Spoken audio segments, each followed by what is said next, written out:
Hello, my name is Akshay Anand, an undergrad based in India. The purpose of this video is to record my work on one of my recent projects.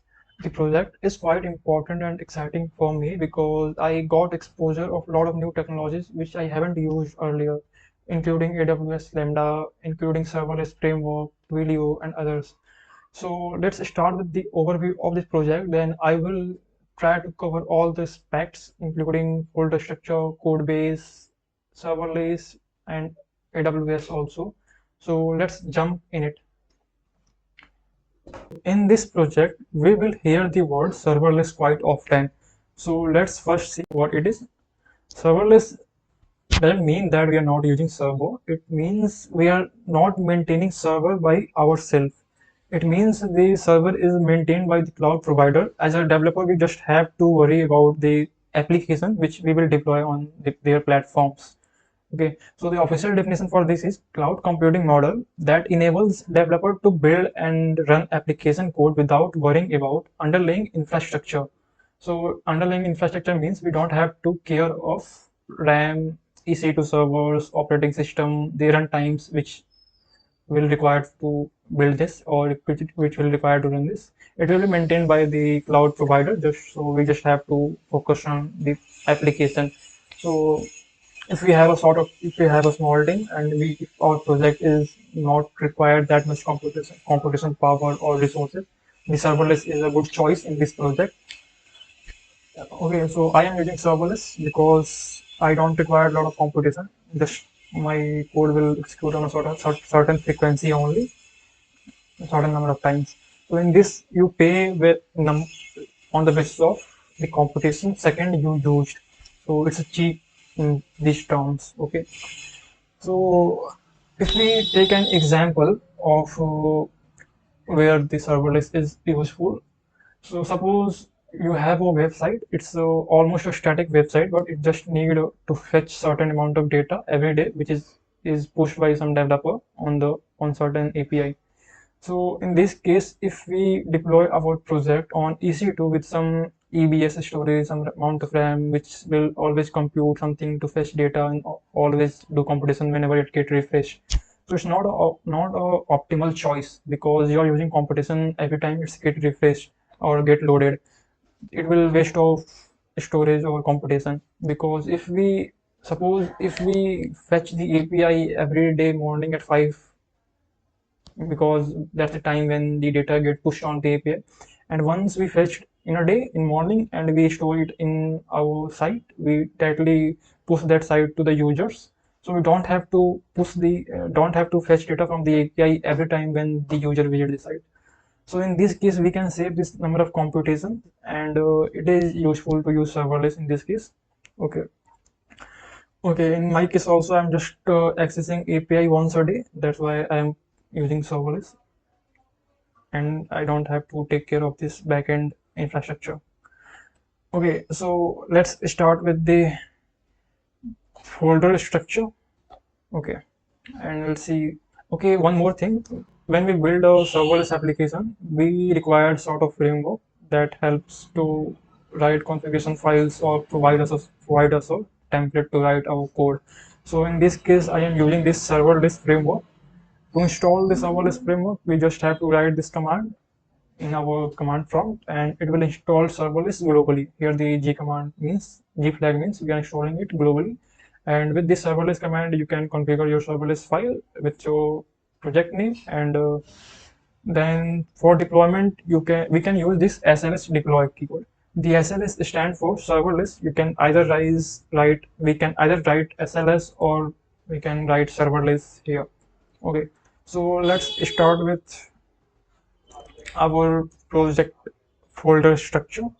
Okay, so here you can see I have 3 folders: CSS master, React folder. The first two folder is not a part of this project, so we won't consider this now.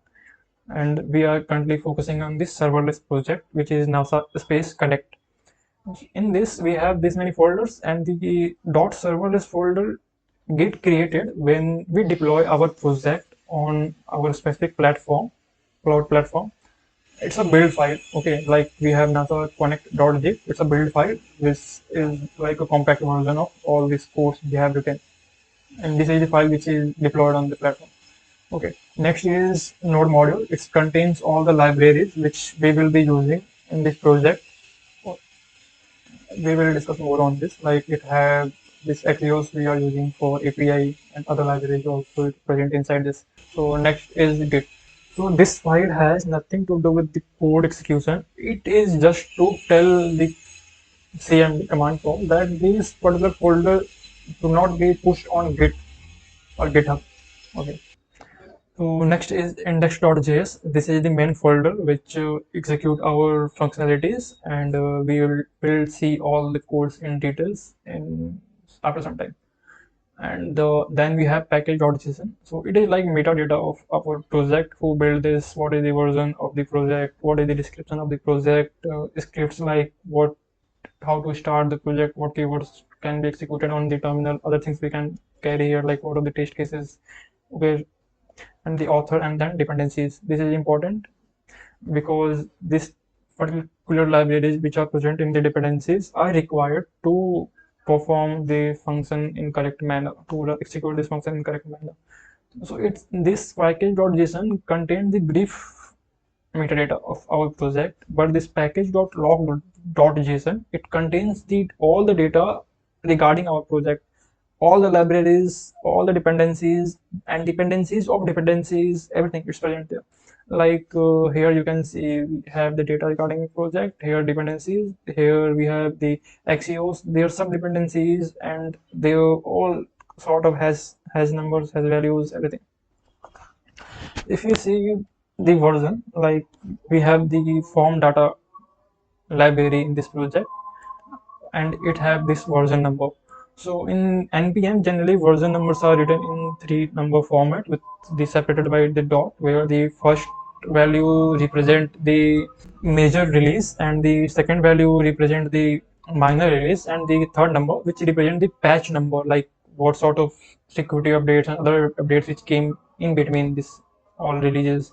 Okay, and the first, so there is two things which generally used, caret and tilde. It's actually tell the system like whether will be upgraded to the further new versions if possible or not. If the version is fixed, then you won't see any caret or tilde here, but the version can be upgraded to the newer version, then you can say this, like for patch or minor updates we use caret or tilde.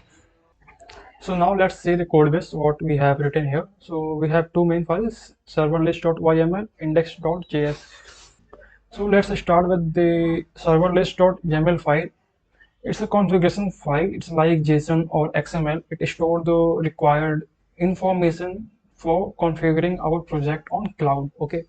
So here we can see the node version is stored here. It's a runtime which is required to run this application. The platform AWS, the function. It's quite Python-like structure. We have to maintain the space to write code in particular block while adding code in particular block. Okay. So as I said, the serverless functions execute when certain event occurs. So here I have mentioned event. Its event is a schedule which repeats or run the code after every 25 minutes. And here is the environment variables which required to execute the code or required to fetch the API to access the Twilios or other sort of every environment we can write here in this area. Okay. So let's now see index.js. If you want to know more about serverless.yml file, you can check out my this YAML repository. I just created it few days ago, 3 days ago, and I will be posting more commits in this readme file. Okay, okay, like you can compare the YAML, JSON, XML. YAML is more readable and it's quite shorter in terms of XML or JSON. That's why nowadays all the cloud platforms are using the YAML file. Okay. Now let's see index.js. Imported the two libraries, Axios and Twilio. So Axios is quite old library because nowadays people use Fetch library, but Axios provide more controls over any API call. That's why in large scale projects, Axios is more preferred. Twilio we use to do messaging and other stuffs. Okay. Now module.export.handler. So handler is our function which is being exported when it get called. Okay, and here you see a word async. Here you see a word await. Okay. So what is this? Let's first remove this and see. Okay. Now let's understand why we are using this await and async here. So in past years, in like old days, Java is a single thread language. Means it's a synchronous language. It execute a code line by line. First execute a particular line, then it's go to the next line and execute that. But that have a lot of downside. Like suppose I am calling an API here, and the server where this API is taking data from is not working properly. It's taking a lot of time to respond, to give a response. So also in that way, JavaScript works synchronously and execute this and wait here for the out for the input. It will wait here for a lot longer time, which is not efficient. It will increase the load time of any server website. It will increase the loading time, and it will create a bad experience for users. So that was not feasible. That's why in modern ECMAScript, the developers bring some new features like nowadays JavaScript codes can run asynchronously. Means like suppose this particular line get initiated by the engines JavaScript engine and it start executing.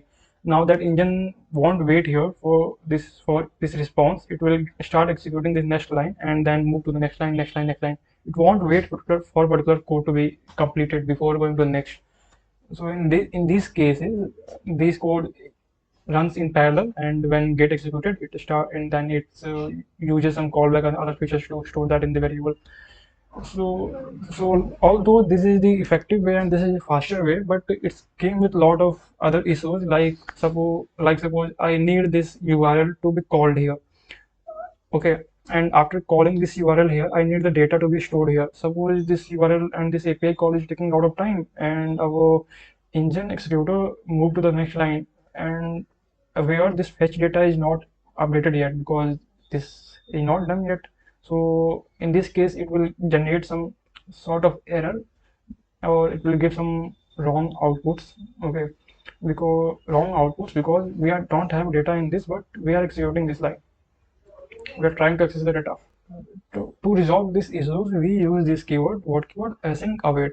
Like we use await here. It tells the engine to stop for a second until the response came from this after execution. Okay. So async await text just make the code to be wait for a particular response before moving to the next line. Okay. It's like a callback, but it's better than callback. It's easier than callback. Okay. Now here we see a constant variable which is taking all the data from process.env. Now you will say that we don't have a process.env file here. So how from where this is getting data? So the process.env file is not there, but based on this configuration file, when we deploy our code on the server or the cloud, what it is, cloud, what it is, cloud formation or lambda function, whatever it is, creates the files which are required for this project on the base of this, and the environment variable get stored in the process.env file, and from there it will fetch the data on the cloud itself. Okay, so this file will be created on while deploying the project.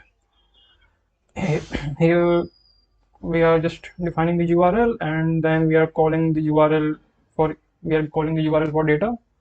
We are storing the data in the fetch data variable, and the fetch data variable actually contains a lot of data which we don't require, like what the sort of things are header in data, what is the status, all the things stored in the fetch data only in form of objects. So we only need the data object from that all the set of data. So we storing the data object reference in the get data variable. Now we have data and we can refer its key values using the dot operator. We are showing the data we got from the data, we are showing the title, we are showing the explanation. So this is the message packet we created here. This we will send along with the message. So we are creating a client here using Twilio SSID and Twilio auth token. So these two things you get when you register on the Twilio website. Like when you register here, you get your auth token and SSID. So here one more thing is important when you work with Twilio. It's not a totally free platform, so you have to pay when you work while working with Twilio. It's provide you some messages for free. So I used that part only, and now it's saying me to upgrade, uh, and I have consumed all my free trials. So I will be looking for some alternatives for now. I will change this. Okay, now after creating client, we have to send a message using this client.message.create body message URL. Body we created here message. Then we are sending the image URL from Twilio phone number to my personal phone number. So now we have seen the code base. It's not a big code, but it's have a lot of learning. Like I haven't used AWS Lambda earlier, and it's required a lot of user permission when you try to upload on AWS Lambda. So what is, if you don't know what is AWS Lambda, AWS Lambda is just like a serverless framework service which is provided by Amazon. So we are uploading this on Lambda service. So to deploy this on Lambda service, you need to run this command serverless deploy, and it will deploy that thing on your AWS platform. To deploy, one more thing is important here. To deploy this code on the platform, you need to be logged in to AWS using your CLI. So for that, you have to create your account. Let's see where it is. For that, you have to create your user account, and you have to take keys from there. Page authentication summary. Why this is giving me this? It is not logged in. What? Isn't it log in? Okay, I just logged out. That's why giving me that much issues. Okay, now I had log, no more random messages. Okay, so security credentials, you need to create your own access key to log in on the platform. So you need to create your access key for that. I will be deleting this tutor very soon, so don't worry if you see my access key or other stuff. So although you need to provide these permissions, you can add your permissions from here, or you can remove permissions from here as well. As I have provided its administrator access policy, so it can manage all the things in the platform. Okay, we can remove this from here as well. It will remove this policy from here. You okay? So when you try to deploy your code on the platform, writing this code, and you have logged in. For login, you also need this access key and access security key, which you get from here only. Access advisor, or you get from security credentials. Yeah, you can get it from security credentials. You can create your access key from here, and then logged into the portal. Then try to deploy. If you try to deploy, you may get a lot of errors, like lot of permissions error like this sort of permissions is required for this user to create this service. Like you need this S3 permissions, you need VPC permissions, you need cloud permission, you need S lambda permission. Okay, so you have to grant this particular policies to the user so that it can create the services. Okay, so you need to create the user, you need to log in to the port here, and you have to deploy your application on the server. When you deploy, it's create your application, it's upload your application, and the files also get uploaded in the S3. S3 is like a storage where you can upload any type of storage in any large quantity, like it can be image, can be video, can be some file, everything can be stored here. Okay, so our NASA Space App Connect files are also stored here. It automatically stored here. You don't have to do anything separately for this. When you deploy according to the configuration file, the cloud formation start creating the resources for this.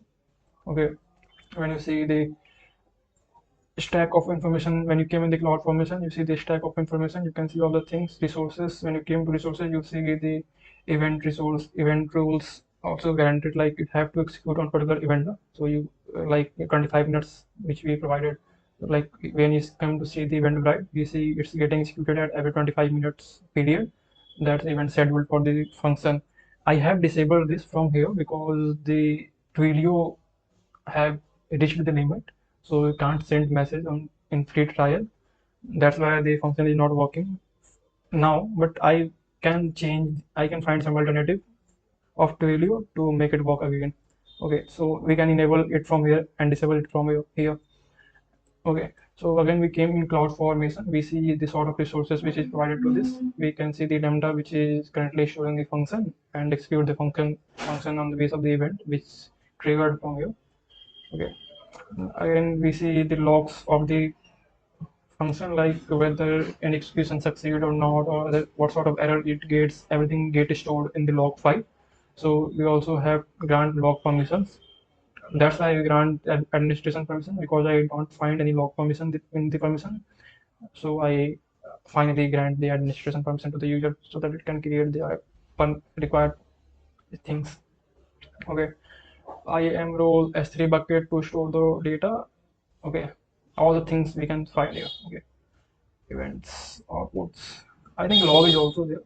Not log is not there. Okay, so now let's see we have seen the user permissions we required and how to create a user and access that on the CLI. We see the cloud permission. It creates the necessary resources for our project, and then the lambda. Yeah, the main where we deployed our project is the lambda, because the lambda work on the serverless configuration. It's a hold our function which runs on the event which triggered, like see the event bridge, the lambda. It's here. When we can also test our code from here after deploying. If you want to test your code at that time only, you can it will trigger at the event, but you can test now only. You can test it from here. If I test it, it will get rejected because I had disabled, and it's something, and it's guilt free now because I had disabled, and the Twilio limit is also reached, so it can't be executed now. See, the error is including the Twilio because the Twilio limit is reached, so I have to replace the Twilio with some other source of technology. I will search for that. If you see the monitor tag,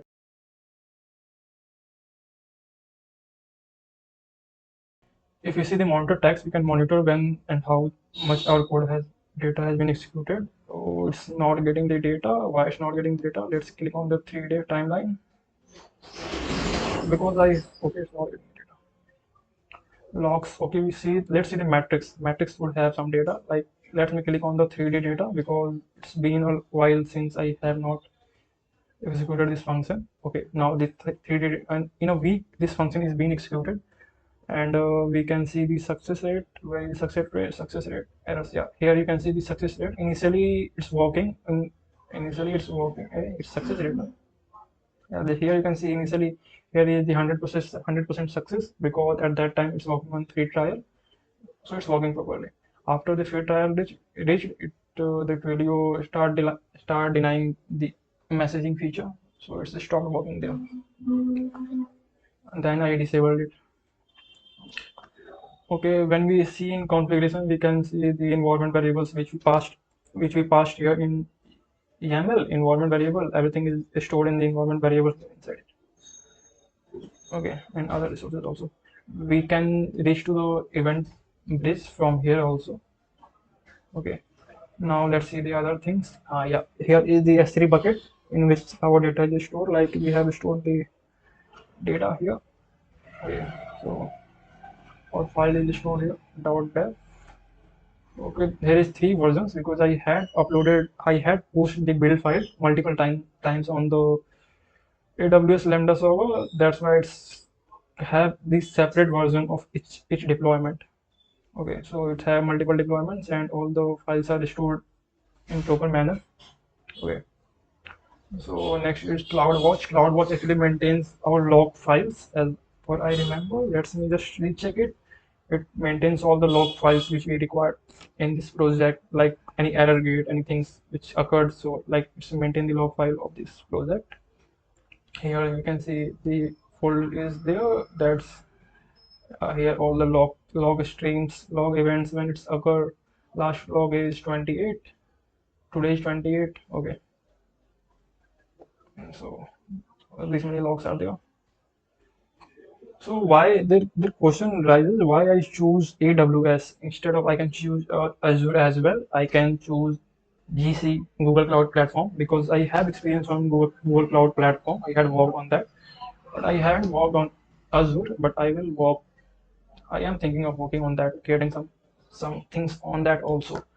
Because so I choose AWS because I already had a free trial account on Amazon, and I had worked. I am pretty used to with its interface, and I had deployed few projects on this platform earlier also. And I maybe I use not maybe I had used EKS, and I mentioned that on my GitHub as well. If you go on my GitHub instead of YAML, if you check, I had deployed something on EKS. If we not here, if you go on repository, then you may find cloud monitoring app. Something I had created with the name of cloud monitoring app, CLOUD cloud. Yeah, here you can see cloud monitoring application. It's monitor the system, CPU and memory. It's based on Python and Flask framework. Okay, so I also had updated the readme file and I deployed that on the platform. And one interesting thing about this is this actually cost me $5 because I left that service open for 2 or 3 days. I thought it will be in free trial, but that wasn't in free trial. So it's actually cost me this much money. Okay, so this is all about my this project. If you have anything you want to talk about regarding this project or anything else, you can contact me on my mail or LinkedIn. So thank you for this watching till now. I am So one more thing, while serverless, we can also deploy our functions. While serverless, we can also deploy our application on EC2. What is EC2? EC2 is actually EC2 is actually a service where we can create a server using a hardware system, which is obviously on cloud. We can provide some sort of RAM to it. We can choose operating system on which our application will run. We can choose a runtime. Like runtime is like we are having Node.js. Node.js is runtime which used to execute JavaScript. So different runtimes are there which can be used to. And when we use runtime, then it's become as a PaaS, platform as a service. Before runtime, it's like infrastructure as a service where we get RAM, we get hardware, we get operating system, and that's infrastructure as a service, which is EC2, which uses elastic bucket storage, I think, which uses elastic storage unit to store its data. And okay, so that's the infrastructure as a service. And if we added the runtime on it, it's become platform as a service. And when we added particular application for any customer, that's become software as a service. So this is for this video. Thank you.